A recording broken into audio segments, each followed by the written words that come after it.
റോമർ 8-ാം അധ്യായം. ആത്മാവിലുള്ള ജീവിതം.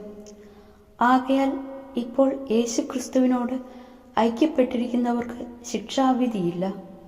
എന്തെന്നാൽ യേശുക്രിസ്തുവിലുള്ള ജീവാത്മാവിൻ്റെ നിയമം നിന്നെ പാപത്തിൻ്റെയും മരണത്തിൻ്റെയും നിയമത്തിൽ നിന്ന് സ്വതന്ത്രനാക്കിയിരിക്കുന്നു. ശരീരത്താൽ ബലഹീനമാക്കപ്പെട്ട നിയമത്തിന് അസാധ്യമായത് ദൈവം ചെയ്തു. അവിടുന്ന് തൻ്റെ പുത്രനെ പാപപരിഹാരത്തിന് വേണ്ടി പാപകരമായ ശരീരത്തിൻ്റെ സാദൃശ്യത്തിൽ അയച്ചുകൊണ്ട് പാപത്തിന് ശരീരത്തിൽ ശിക്ഷ വിധിച്ചു. ഇത് ശരീരത്തിൻ്റെ പ്രവണതകൾക്കനുസരിച്ച് ജീവിക്കാതെ ആത്മാവിൻ്റെ പ്രചോദനമനുസരിച്ച് ജീവിക്കുന്ന നമ്മിൽ നിയമത്തിൻ്റെ അനുശാസനം സഫലമാകുന്നതിനു വേണ്ടിയാണ്. എന്തെന്നാൽ ജഡികമായി ജീവിക്കുന്നവർ ജഡിക കാര്യങ്ങളിൽ മനസ്സുവെക്കുന്നു, ആത്മീയമായി ജീവിക്കുന്നവരാകട്ടെ ആത്മീയ കാര്യങ്ങളിൽ മനസ്സുവെക്കുന്നു. ജഡികാഭിലാഷങ്ങൾ മരണത്തിലേക്ക് നയിക്കുന്നു, ആത്മീയാഭിലാഷങ്ങൾ ജീവനിലേക്കും സമാധാനത്തിലേക്കും.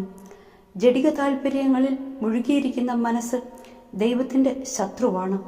അത് ദൈവത്തിൻ്റെ നിയമത്തിന് കീഴ്പ്പെടുന്നില്ല, കീഴ്പ്പെടാൻ അതിന് സാധിക്കുകയുമില്ല. ജഡിക പ്രവണതകളനുസരിച്ച് ജീവിക്കുന്നവർക്ക് ദൈവത്തെ പ്രസാദിപ്പിക്കുക സാധ്യമല്ല. ദൈവത്തിൻ്റെ ആത്മാവ് യഥാർത്ഥമായി നിങ്ങളിൽ വസിക്കുന്നുവെങ്കിൽ നിങ്ങൾ ജഡികരല്ല, ആത്മീയരാണ്. ക്രിസ്തുവിൻ്റെ ആത്മാവില്ലാത്തവൻ ക്രിസ്തുവിനുള്ളവനല്ല. എന്നാൽ നിങ്ങളുടെ ശരീരം പാപം നിമിത്തം മൃതമാണെങ്കിലും ക്രിസ്തു നിങ്ങളിലുണ്ടെങ്കിൽ നിങ്ങളുടെ ആത്മാവ് നീതി നിമിത്തം ജീവനുള്ളതായിരിക്കും. യേശുവിനെ മരിച്ചവരിൽ നിന്ന് ഉയർപ്പിച്ചവൻ്റെ ആത്മാവ് നിങ്ങളിൽ വസിക്കുന്നുണ്ടെങ്കിൽ യേശു ക്രിസ്തുവിനെ ഉയർപ്പിച്ചവൻ നിങ്ങളുടെ മർത്യശരീരങ്ങൾക്കും നിങ്ങളിൽ വസിക്കുന്ന തൻ്റെ ആത്മാവിനാൽ ജീവൻ പ്രദാനം ചെയ്യും. ആകയാൽ സഹോദരരെ, ജഡിക പ്രവണതകൾക്കനുസരിച്ച് ജീവിക്കാൻ നാം ജഡത്തിന് കടപ്പെട്ടവരല്ല. ജഡികരായി ജീവിക്കുന്നെങ്കിൽ നിങ്ങൾ തീർച്ചയായും മരിക്കും. എന്നാൽ ശരീരത്തിൻ്റെ പ്രവണതകളെ ആത്മാവിനാൽ നിഹനിക്കുന്നെങ്കിൽ നിങ്ങൾ ജീവിക്കും. ദൈവാത്മാവിനാൽ നയിക്കപ്പെടുന്നവരെല്ലാം ദൈവത്തിൻ്റെ പുത്രന്മാരാണ്. നിങ്ങളെ വീണ്ടും ഭയത്തിലേക്ക് നയിക്കുന്ന അടിമത്തത്തിൻ്റെ ആത്മാവിനെയല്ല, മറിച്ച് പുത്രസ്വീകാര്യത്തിൻ്റെ ആത്മാവിനെയാണ് നിങ്ങൾ കൈക്കൊണ്ടിരിക്കുന്നത്. ഈ ആത്മാവ് മൂലമാണ് നാം ആബാ പിതാവേ എന്ന് വിളിക്കുന്നത്.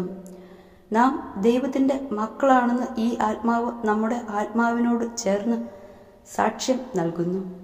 നാം മക്കളെങ്കിൽ അവകാശികളുമാണ്, ദൈവത്തിൻ്റെ അവകാശികളും ക്രിസ്തുവിൻ്റെ കൂട്ടവകാശികളും. എന്തെന്നാൽ അവനോടൊപ്പം ഒരിക്കൽ മഹത്വപ്പെടേണ്ടതിന് ഇപ്പോൾ അവനോടുകൂടെ നാം പീഡ അനുഭവിക്കുന്നു. വെളിപ്പെടാനിരിക്കുന്ന മഹത്വം. നമുക്ക് വെളിപ്പെടാനിരിക്കുന്ന മഹത്വത്തോട് തുലനം ചെയ്യുമ്പോൾ ഇന്നത്തെ കഷ്ടതകൾ നിസ്സാരമാണെന്ന് ഞാൻ കരുതുന്നു. സൃഷ്ടപ്രപഞ്ചം ദൈവമക്കളുടെ വെളിപ്പെടുത്തലിനെ ആകാംക്ഷയോടെ കാത്തിരിക്കുന്നു. അത് വ്യർത്ഥതയ്ക്ക് അടിമപ്പെട്ടിരിക്കുന്നു. സ്വന്തം പ്രത്യാശ കൊടുത്ത് അതിനെ അധീനമാക്കിയവൻ്റെ അഭീഷ്ടപ്രകാരം സൃഷ്ടി ജീർണതയുടെ അടിമത്തത്തിൽ നിന്ന് മോചിതമാകുകയും ദൈവമക്കളുടെ സ്വാതന്ത്ര്യം പ്രാപിക്കുകയും ചെയ്യും. സമസ്ത സൃഷ്ടികളും ഒന്നു ചേർന്ന് ഇതുവരെയും ഈറ്റുനോവനുഭവിക്കുകയും നെടുവീർപ്പിടുകയും ചെയ്യുന്നു എന്ന് നമുക്കറിയാം. സൃഷ്ടി മാത്രമല്ല, ആത്മാവിൻ്റെ ആദ്യഫലം ലഭിച്ചിരിക്കുന്ന നാമും നമ്മുടെ ശരീരങ്ങളുടെ വീണ്ടെടുപ്പാകുന്ന പുത്രത്വ ലബ്ധി പ്രതീക്ഷിച്ചുകൊണ്ട് ആന്തരികമായി വിലപിക്കുന്നു. ഈ പ്രത്യാശയിലാണ് നാം രക്ഷ പ്രാപിക്കുന്നത്. കണ്ടു കഴിഞ്ഞാൽ പിന്നെ പ്രത്യാശയല്ല. താൻ കാണുന്നതിനെ ഒരുവൻ എന്തിന് പ്രത്യാശിക്കണം? എന്നാൽ കാണാത്തതിനെയാണ് നാം പ്രത്യാശിക്കുന്നതെങ്കിൽ അതിനുവേണ്ടി നാം സ്ഥിരതയോടെ കാത്തിരിക്കും. നമ്മുടെ ബലഹീനതയിൽ ആത്മാവ് നമ്മെ സഹായിക്കുന്നു. വേണ്ടവിധം പ്രാർത്ഥിക്കേണ്ടതെങ്ങനെയെന്ന് നമുക്കറിഞ്ഞുകൂടാ. എന്നാൽ അവാച്യമായ നെടുവീർപ്പുകളാൽ ആത്മാവ് തന്നെ നമുക്ക് വേണ്ടി മാധ്യസ്ഥം വഹിക്കുന്നു. ഹൃദയങ്ങൾ പരിശോധിക്കുന്നവൻ ആത്മാവിൻ്റെ ഇംഗിതം ഗ്രഹിക്കുന്നു. എന്തെന്നാൽ ആത്മാവ് ദൈവഹിതമനുസരിച്ചാണ് വിശുദ്ധർക്കു വേണ്ടി മധ്യസ്ഥം വഹിക്കുന്നത്. ദൈവത്തെ സ്നേഹിക്കുന്നവർക്ക്, അവിടുത്തെ പദ്ധതി അനുസരിച്ച് വിളിക്കപ്പെട്ടവർക്ക് അവിടുന്ന് സകലവും നന്മയ്ക്കായി പരിണമിപ്പിക്കുന്നുവെന്ന് നമുക്കറിയാമല്ലോ. അവിടുന്ന് മുൻകൂട്ടി അറിഞ്ഞവരെ തൻ്റെ പുത്രൻ്റെ സാദൃശ്യത്തോട് അനുരൂപരാക്കാൻ മുൻകൂട്ടി നിശ്ചയിക്കുകയും ചെയ്തു. ഇത് തൻ്റെ പുത്രൻ അനേകം സഹോദരരിൽ ആദ്യജാതനാകുന്നതിന് വേണ്ടിയാണ്. താൻ മുൻകൂട്ടി നിശ്ചയിച്ചവരെ അവിടുന്ന് വിളിച്ചു, വിളിച്ചവരെ നീതീകരിച്ചു, നീതീകരിച്ചവരെ മഹത്വപ്പെടുത്തി. ദൈവസ്നേഹ പാരമ്യം. ഇതിനെക്കുറിച്ച് നാം എന്താണ് പറയേണ്ടത്? ദൈവം നമ്മുടെ പക്ഷത്തെങ്കിൽ ആര് നമുക്ക് എതിര് നിൽക്കും?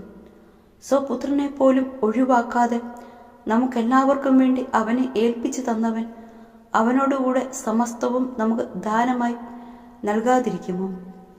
ദൈവം തെരഞ്ഞെടുത്തവരുടെ മേൽ ആര് കുറ്റം ആരോപിക്കും? നീതീകരിക്കുന്നവൻ ദൈവമാണ്. ആരാണ് ശിക്ഷാവിധി നടത്തുക?